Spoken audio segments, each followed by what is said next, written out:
पनीर रे तो आपण अनेक प्रकार रेसिपी तैयारी करी खाइथिबे। चलंतु आज बनेइबा पालक पनीर बा पालंग पनीर।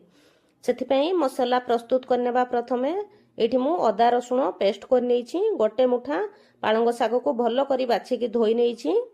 गोटे पात्र रे किछि पानी गरम कर नेइछि। सेथिरे हाफ चमच चीनी पकेइबा। चीनी पकेइले सागर कलर पूरा ग्रीन रहिबो। 3टा कंचा लंका आउ किछि धनिया पत्र पकई 3 रु 4 मिनिट हाई फ्लेम रे फुटई नेबा। साग सिझी गला परे बाहर करिकी ताको सांगे सांगे नॉर्मल पानी रे पकेइबा। आउ गोटे कड़ाई गरम करी 2 चमच सरसो तेल पकेइबा। जीरा पकेइबा। जीरा फुटी गला परे गोटे बड़ प्याज को छोट छोट काटिकी पकेइबा। प्याज टिके भाजी हे गला परे अदा रसुण पेस्ट पकेइबा। हळदी पाउडर, जीरा पाउडर, धनिया पाउडर आउ लंका पाउडर पकई मसला को भलो भाबरे कसी नेबा। मसला टिके कसी हे गला परे गोटे टमाटो को काटिकी पकेइबा।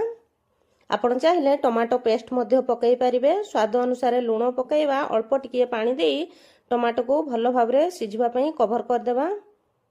साग एपटे हमर ठंडा हे गलानी ताको एमपिति चिपुडी की ग्राइंडिंग कर नेबा। पूरा चिकन करी पेस्ट करनी आछि। देखंतु मसला मध्य एपटे कसी हे गलानी। टमाटो सिझी गलानी। सेथिरे एबे पालंग पेस्ट पकेइबा। पालंग सागर पेस्ट पकेइला परे आउ जमारू कभर करिवेनी। कभर कला माने सागर कलर पूरा चली जिवो एवं देखिबा को मध्य भल देखा जिवनी कि खाइबा को मध्य भल लागिवनी। देखंतु साग एबा पूरा ग्रीन अछि। आमे जो पालंग साग सिझैथिले सेही पानी रे ही ग्राइंडर जार को धोई की आउ अल्प टिके पानी देई देबा एवं पालंग साग को मध्य भल भाबरे कसी नेबा। मसला सहित पालंग साग को भलो भाबरे कसी नेबा। कसी गलानी एबे पालंग साग। एबे सेथिरे पालंग साग सिझैथबा पानी रु आउ किछि पानी देई देबा ग्रेवी पई। ग्रेवी हमर फुटिलानी। एबे काटी रखिथबा पनीर को पकेइबा। मु एठारे कंचा पनीर को ही पकेइछि। आपण चाहिले पनीर को टिके हल्का फ्राई करिकी पकेइ पारिबे। एहाको हमें आउ बेसी समय फुटेइबानी। 3-4 मिनिट फुटी गला परे गरम मसाला पकेइबा। एठारे मु किछि खीरो सर नेइछि ताकू भलो भाबरे एपरी फेंटिकी ता ऊपरे पकेइबा। जदि आपणक पाखरे फ्रेश क्रीम थाए ताहले ताकू मध्य पकेइ पारिबे।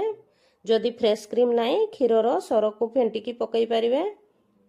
एबे चलंतु गरमा गरम पनीर सहित पूरी सर्व करनेबा। एहा को आपण भात, रुटी, परोटा, पूरी सबु थिरे खाइ पारिबे। यह पूरी सहित खाइबा को बहुत ही टेस्टी लगी थाए। वीडियोटी जदि भल लगी थाए ताहले गोटे लाइक, शेयर आउ कमेंट करंतु। आउ जो माने मो चैनल रे आज नुआ अछंती प्लीज चैनल को सब्सक्राइब कर